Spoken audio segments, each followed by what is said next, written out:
A brisk and early morning to you from the east coast of New Zealand as we count down to our next Electron launch from LC-1. Bit of a foggy one today, but there on Pad B stands our 91st Electron rocket, ready to carry its 10th dedicated mission to LEO for Japan-based Earth observation company, Synspective. We're about 20 minutes into the countdown to liftoff, set today for 5:43 a.m. local time. My name's Julian Spice. Along with Grace and Leslie, we're joining you from Rocket Lab's Mission Control Center right here in Auckland. Thanks, Julian. It's been a clear run through the early morning operations, and we're tracking no issues across the launch vehicle, Synspective's payload, or the range, which sets us up nicely for an on-time launch. One thing we are keeping an eye on is the weather, which is a bit unsettled and could impact the launch. We'll find out closer towards T0. Otherwise, it's onward to launch for 10 out of 10. We're heading to a 552-kilometer low Earth orbit today with this mission called 10 out of 10 to mark our 10th constellation launch for Synspective for their Earth observation service, with Strix being the name of their satellites, as well as the genus for owls. You can see where the name comes from. What a hoot. And I mean, the pun opportunities are endless, which is actually a good thing because we've got another 17 Synspective missions to name after this one to fit the owl theme. These missions are to establish Synspective's Strix constellation with SAR satellites by the end of this decade. In case you didn't know, SAR is a type of image capture technique which stands for synthetic aperture radar. This technology bounces radio waves off of landscapes and objects. Measurements of those radio waves are then stitched together to create imagery for use across industries like urban development, construction and infrastructure monitoring, and disaster response. Here's more from our friends at Synspective. Synspective's mission is to create a new infrastructure that enables the next generation to understand our Earth scientifically, quantitatively, and achieve a resilient future.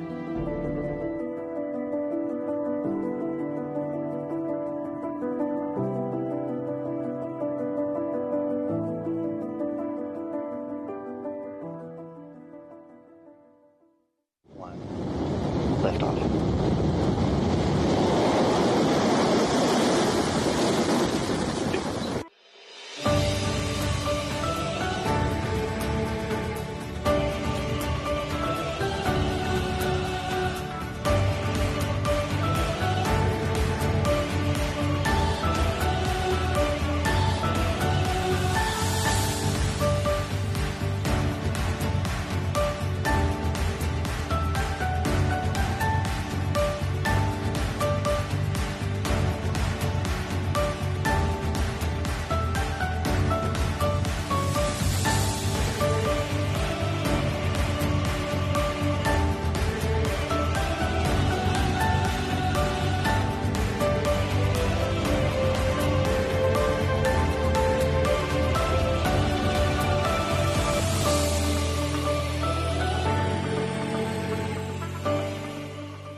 All right, I just want to be clear. I did not write these, but we've got a few owl puns that we came up with during that clip if you want to hear them.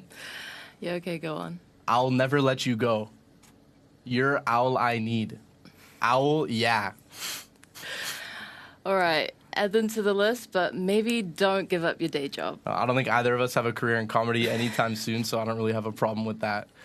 Okay, T-minus 17 minutes on the clock, and I think now is a great time to fill you in on our latest acquisition here at Rocket Lab. We've added robotic arms and other very cool tech to our lineup of hardware and capabilities. This technology is used for missions happening at Mars right now.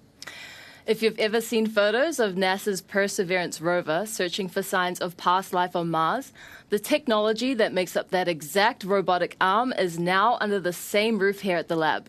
That makes us one of only a few companies in the world capable of delivering Mars missions across the entire spectrum. That's launch, spacecraft, software, and now Mars-proven robotics for surface and on-orbit operations. Here's more about the company and the technology that's joining us here at Rocket Lab.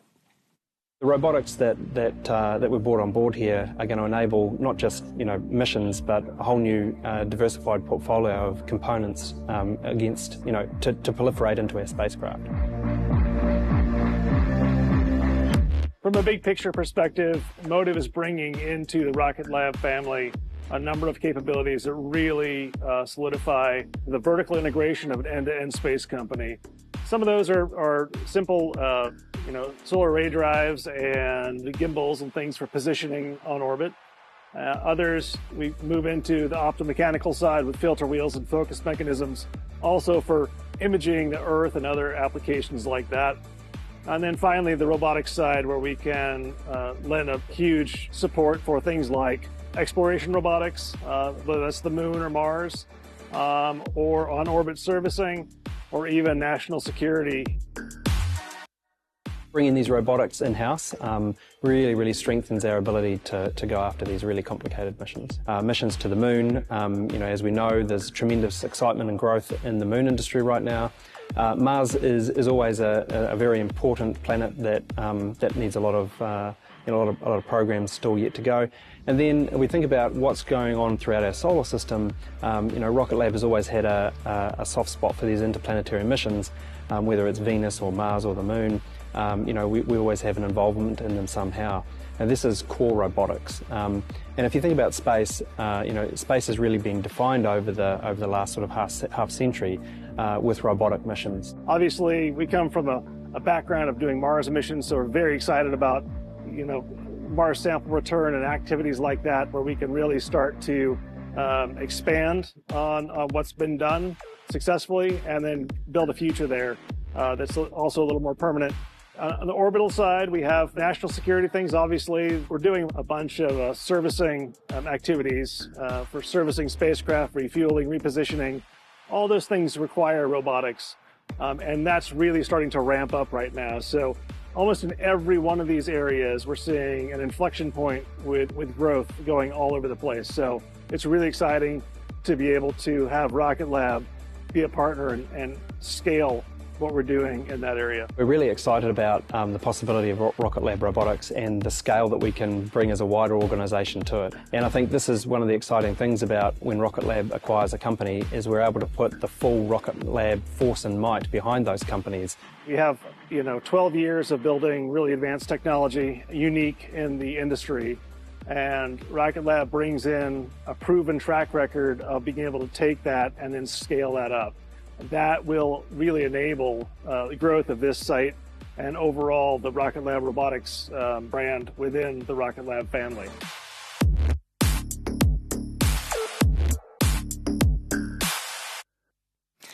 It's super exciting to have the Motiv team joining us. With those robotic capabilities on board, we're in a great position to lead on exciting major missions, like bringing samples back from Mars, helping build NASA's Mars Communications Network, known as MTN, and tackling other important deep space exploration projects and national security needs. So cool. Looking at the clock, we're coming up on the final go, no-go poll for today's mission. Run out of Mission Control Center by Launch Director Michael Pearson. They'll be checking in with each one of our operators across the consoles here and at the range to make sure there are no critical flags preventing us from moving forward with today's launch attempt. If something does need attention, they'll respond with a no-go and further info. Otherwise, we're listening out for a clean sweep of goes from MCC, starting at T-minus 12 minutes on the clock. So let's listen in now.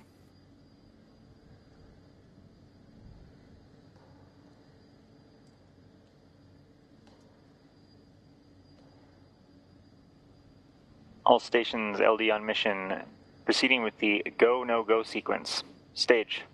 Stage is go. Avionics. Avionics is go. GNC. GNC is go. VCON. VCON is go. T1. T1 is go. GC. GC is go. PLS. PLS is go. RSO. RSO is go. MET. MET is go. MM. MM is go. FAN. FAN is go. LSO. LSO is go. And LD sub. LD sub is go. Okay, the go, no-go sequence is complete. We are T-minus 11 minutes, 11 seconds, and counting. We're go for terminal count auto sequence at T-minus 10 minutes. From this time, the three-word procedure is in effect.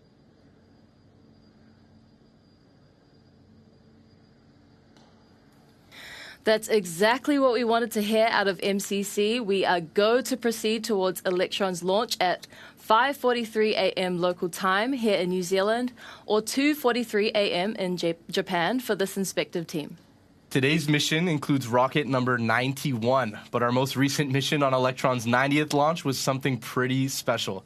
About a week ago, we deployed the Victus Haze mission for the U.S. Space Force from this very same launch site. The mission was a test to see if we could go from call-up to launch in a single day. And if you know anything about Rocket Lab by now, you'll know that we took that challenge to heart and smashed out a new record in responsive space for the DOW. 16 hours and 42 minutes. That's all the time it took to go from phone call to liftoff for Victus Haze.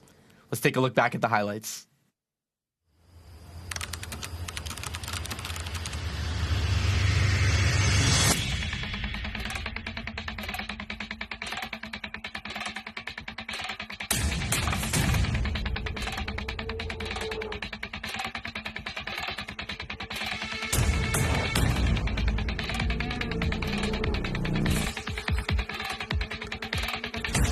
LD, this is MD on mission. MD LD. We are go for vertical. LD GC mission cord. GC LD. ECS disabled, hold down mechanisms armed, pad auto sequence armed, pad ready for launch. Box load is complete, system is in recirculation. Victus Haze is configured for ascent state and ready for hot pursuit. 10, 9, 8, 7, 6, 5, 4, 3, 2, 1.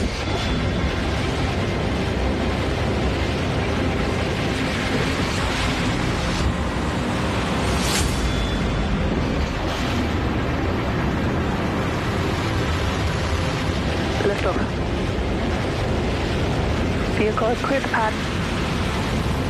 Beginning pitch over.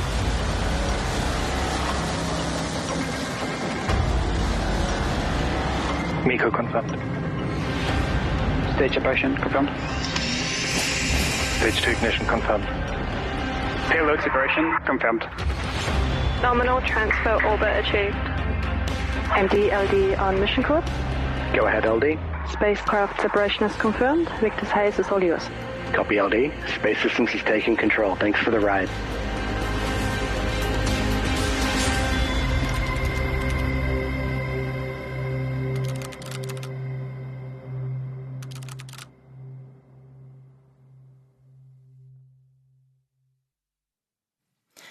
Victus Haze is the first launch plus spacecraft mission we've deployed for the US Space Force, which is very exciting stuff. And much like how we launched in record time, we completed checkouts for our spacecraft hours ahead of schedule too. From launch to completed spacecraft commissioning took just 38 hours, more than 33 hours ahead of the mission's 72-hour deadline.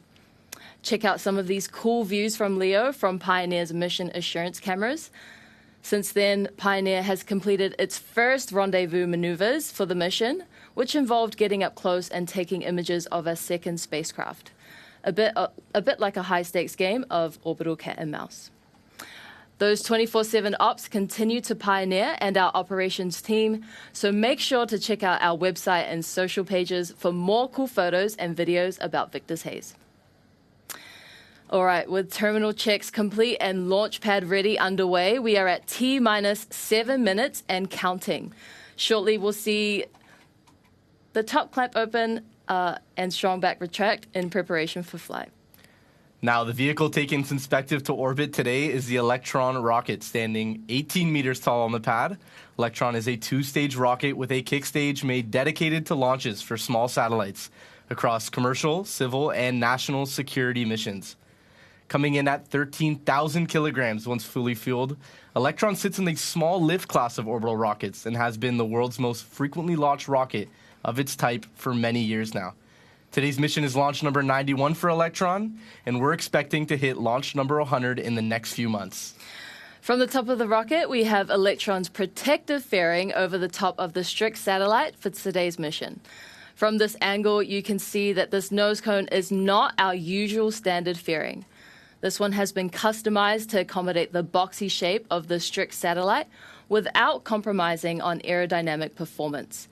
And it's a customization we've rolled out for a lot of our Synspective launches to date. Once we're in space, the fairing's two halves will separate to clear the way for the latest StrixSat to be released. We use carbon composite material across the fairing and the rest of the rocket below it, which is what gives Electron its unique black appearance. Carbon composite gives Electron an exceptional strength-to-weight ratio that's strong enough to handle the forces of launching through Earth's atmosphere, whilst keeping the overall structural mass low enough to maximize payload capacity on a small rocket. That's right, and Electron's second and first stages below the fairing carry the same propulsion system powered by our 3D printed Rutherford engines. The second stage contains a single Rutherford engine with a larger nozzle made for the vacuum of space, while the first stage includes 9 of those same engines. What makes Rutherford special is that it's the world's first battery-powered 3D printed rocket engine. It's an electric, pump-fed cycle engine that uses batteries to power the motors that drive the propellant pumps. And unlike open-cycle gas generator engines, which burn a small amount of propellant to power the turbopump, the Rutherford decouples its pumps from the combustion process, which means we don't waste any propellant to run the Rutherford and operate at a 95% efficiency. And because they're 3D printed, they're relatively quick to make. It only takes around 24 hours to 3D print the thrust chamber, injector pumps, main propellant valves, and any other parts we need for a Rutherford engine. In fact, all the engines on Electron are 3D printed, even the tiny engine we have on the kick stage. That engine is called Curie, and it's capable of multiple relights on orbit to be able to maneuver the kick stage for plane changes, altitude adjustments, or multi-manifest missions where we're deploying satellites to multiple locations. Our capability is especially useful for constellation deployment missions like today's, which allow our customers to deploy their satellites exactly where they need to be. And so for the 91st time, we are nearly ready to head to orbit again. That's right. We've got just a couple of minutes left before liftoff, and soon at the T-minus 2-minute mark, our operators hand over control to the rocket's flight computer to take us through to T0. This is called the autonomous auto-sequence start, and from this point onward, the rocket is essentially making its own go-no-go decisions based on hundreds of sensor readings across the vehicle. One of its first actions is to arm Electron's AFTS, or Autonomous Flight Termination System. This is the system with control over Electron's launch corridor, and it will be monitoring the rocket's trajectory and flight health for any intervention if needed, if things go wrong. And at the same time, Electron's propellant tanks across Stage 1 and Stage 2 are brought up to their final flight pressure levels. That's a call-out you'll hear within the T-minus 1 minute mark. This pressurization is critical because it not only forces propellant into the Rutherford engines when we need it to, but it also provides strength to the tanks during flight, similar to air pressure inside of a balloon. After that, it's on to another 2 call-outs from the launch director, one at T-minus 20 seconds and another at T-minus 10 seconds to mark the final countdown to liftoff. These are the last manual checkpoints before Electron commits to flight right at T0. That auto-sequence start is moments away, so we're going to hand it over to Mission Control now and listen in to the final countdown. Go Electron, go Synspective, and go Strix.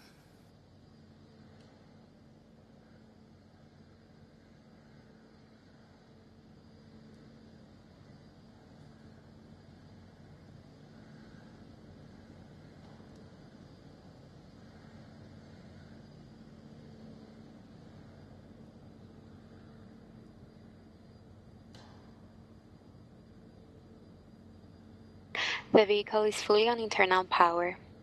AFTS is green and enabled for flight. ECS is disabled.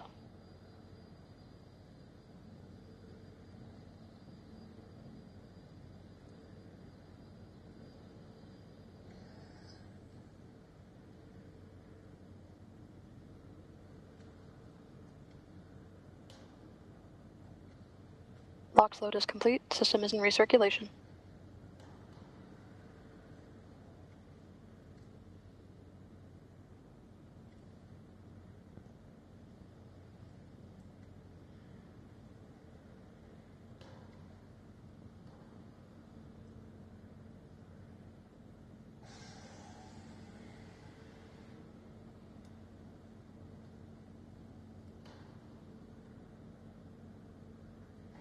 Anti-geysering is disabled.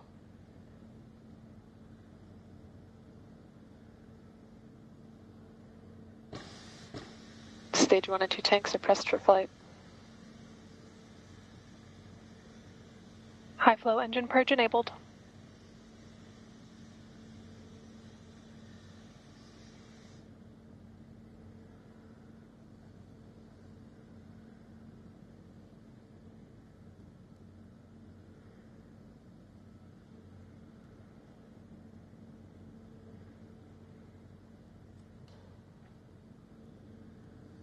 T-minus 20 seconds and counting.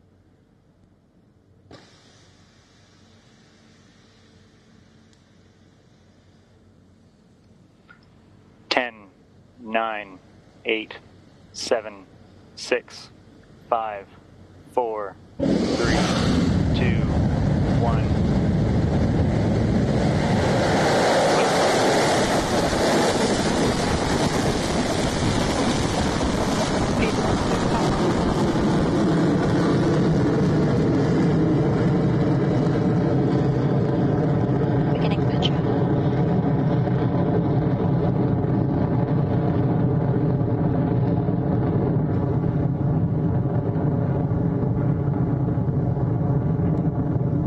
Stage 1 propulsion nominal.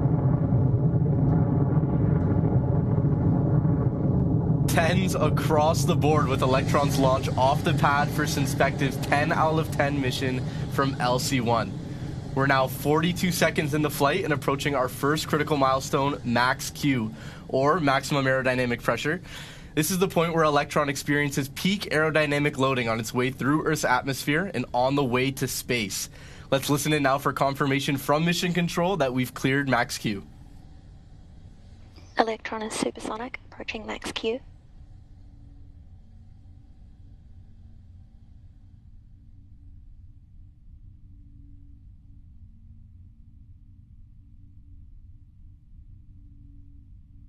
HVB discharge holding nominal. Cleared Max Q. And there's the call. Max Q is behind us as Electron continues its way onward to low Earth orbit for Synspective. Electron is now more than 20 kilometers above Earth and traveling at more than 2,500 kilometers an hour, thanks to the thrust coming out of those 9 Rutherford engines at the bottom of the first stage. Coming up shortly will be a rapid sequence of events for Electron. Main engine cutoff, followed by first and second stage separation, and then second stage Rutherford ignition. First up with main engine cutoff, or MECO, those engines will shut down simultaneously to slow the velocity of Electron just a touch. This very brief coast lowers the dynamic forces at play for stage separation when the second stage is separated from the first stage. That separation event creates a bit of distance over the couple of seconds before the Rutherford engine on stage 2 lights up to continue on with the mission. Let's watch and listen now.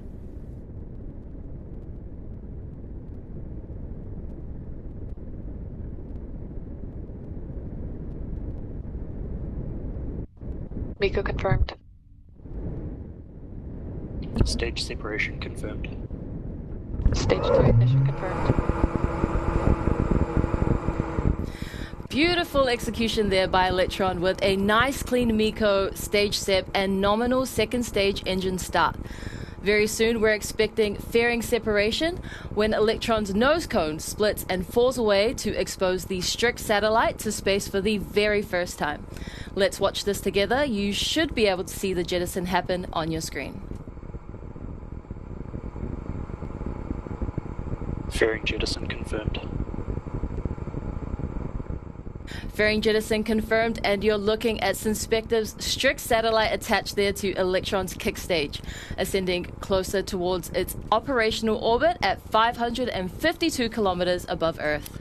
Believe it or not, each one of those fairing halves weighs less than 50 kilograms thanks to its carbon composite construction. Light enough for a single person to move around on their own, though they'd have a bit of difficulty at the speed Electron is moving right now.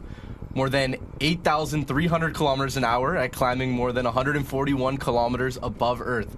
The second stage will continue on that way for just under 6 minutes longer until it's time to separate the kick stage and Strix satellite into orbit.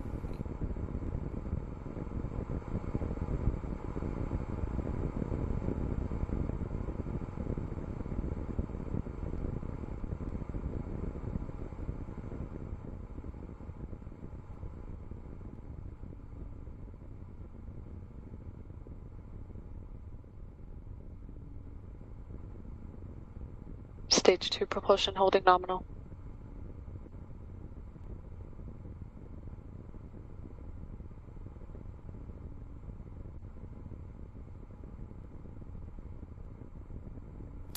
T plus 4 minutes 30 seconds into the mission now, which means we're about halfway through the burn time of this Rutherford engine on Electron's second stage. Because the runtime for this engine is a lot longer than what it took on the first stage, the batteries powering the motors that drive Electron's electric pumps are draining close to depletion, but we still need batteries to keep the engine running. So what we do next is perform something called the battery hot swap. We essentially disconnect and get rid of the old battery packs that are literal dead weight for the vehicle and connect over to a fresh battery pack that will keep the engine firing all the way through to our next stage separation event. It's the silver battery packs on the right that will fall away, so let's keep a close eye on the screen here to see that moment in real time.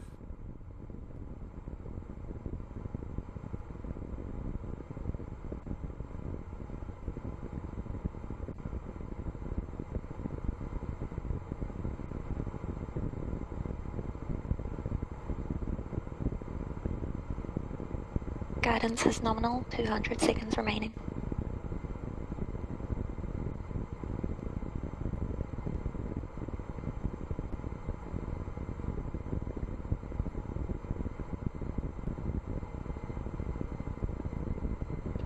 Throttling down.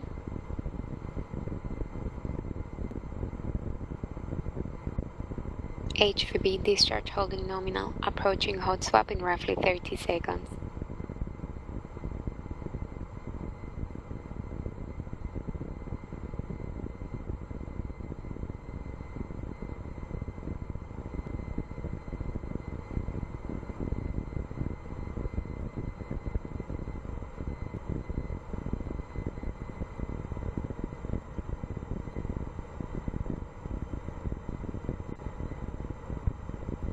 Battery jettison confirmed. Hot swap successful. Hot swap confirmed, and that's a nice continuous burn coming from the Stage 2 engine there with that maneuver complete. We've got another 3 minutes or so until the second stage's final actions for this mission, which will be to separate the kick stage with its Strix satellite and set it on a course for payload deployment within the hour.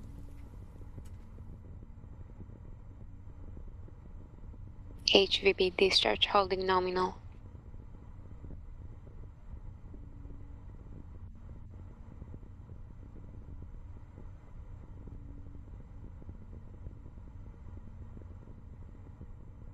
T plus 7 minutes and 17 seconds on the clock.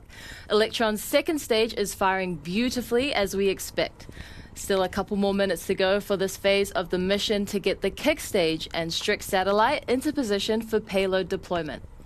The mission will be delivered first to a staging orbit where the kick stage will spend some time coasting around Earth before it can align itself on a circular path that meets Inspective's constellation requirements.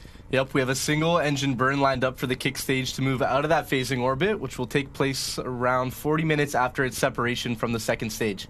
After that, we got a second Curie engine burn to line up the payload for release to its exact 552-kilometer target, all while moving at a nominal orbital velocity somewhere above 27,000 kilometers an hour.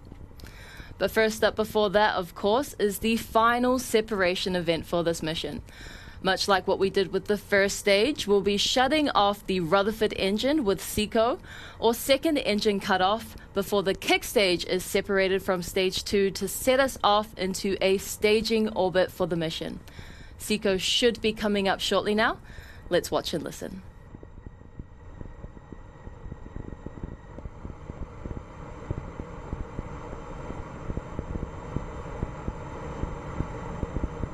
Guidance is in terminal, 20 seconds remaining.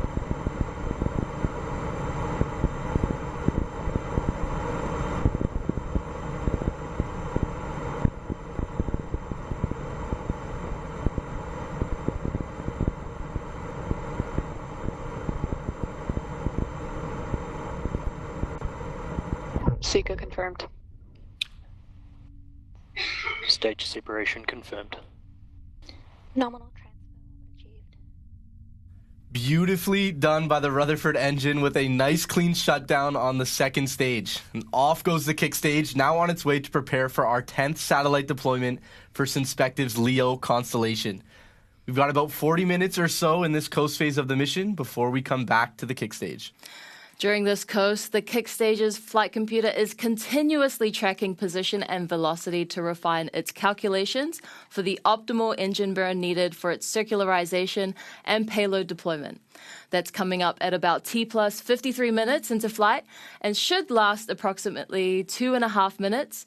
And then within an hour of liftoff, we'll be deploying the latest Strix satellite to orbit.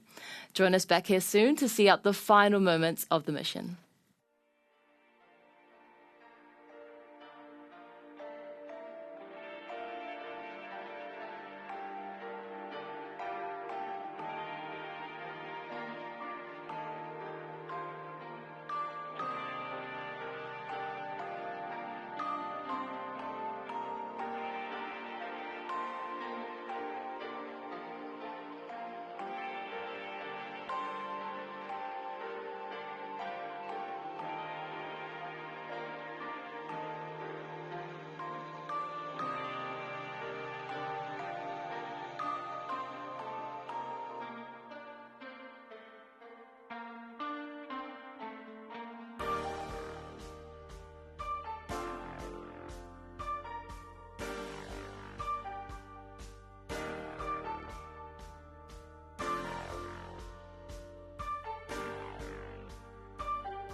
Carrier ignition confirmed.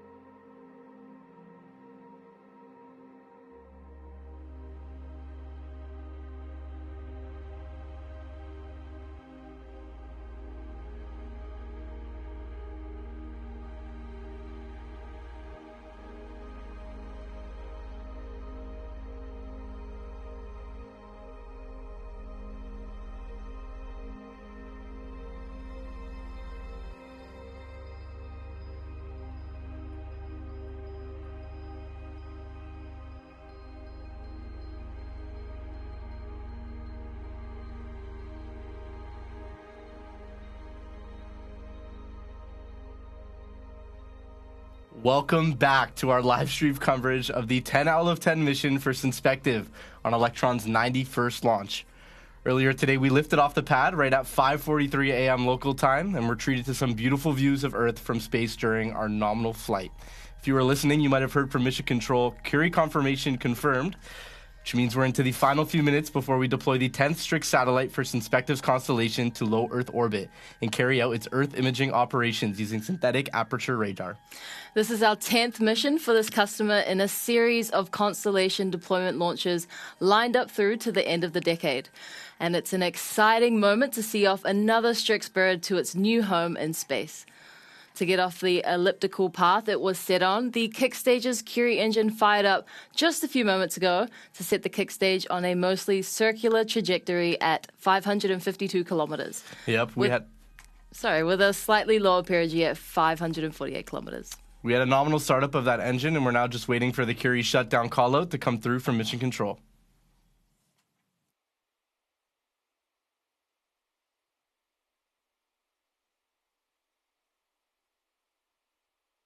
Curie cutoff confirmed. Nicely done from the kick stage and Curie engine, with confirmation that the engine has shut down exactly when we needed it to line it up for payload deployment in just a few seconds. We got an animation of that sequence to watch while we listen in real time to Mission Control for updates, so let's bring that up now.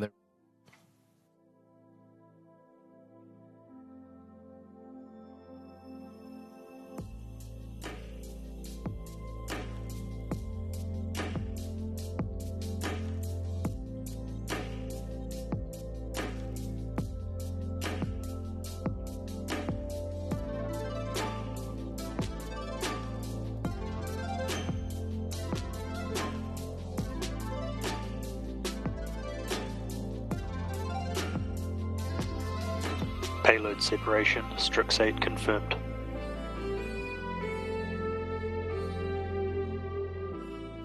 That is 10 out of 10 for the kick stage and Synspective, with the payload successfully delivered to orbit as promised. Congratulations to the team and all the best to Synspective's operators as they turn now to preparing Strix for operations as soon as possible. It's been a real hoot to deliver your constellation to LEO over these past 10 launches, and we can't wait to see Electron back on the pad again soon for the next 17 Synspective missions lined up. And congratulations to the Electron team for their 91st launch to space. Another notch in the belt that gets us closer and closer to our milestone 100th launch later this year. You know we're going to have to bring out some special decor for that one. In the meantime, follow along with Rocket Lab updates and mission announcements across our social channels in all the usual places. We look forward to you joining us again soon. This is Rocket Lab Mission Control, signing off.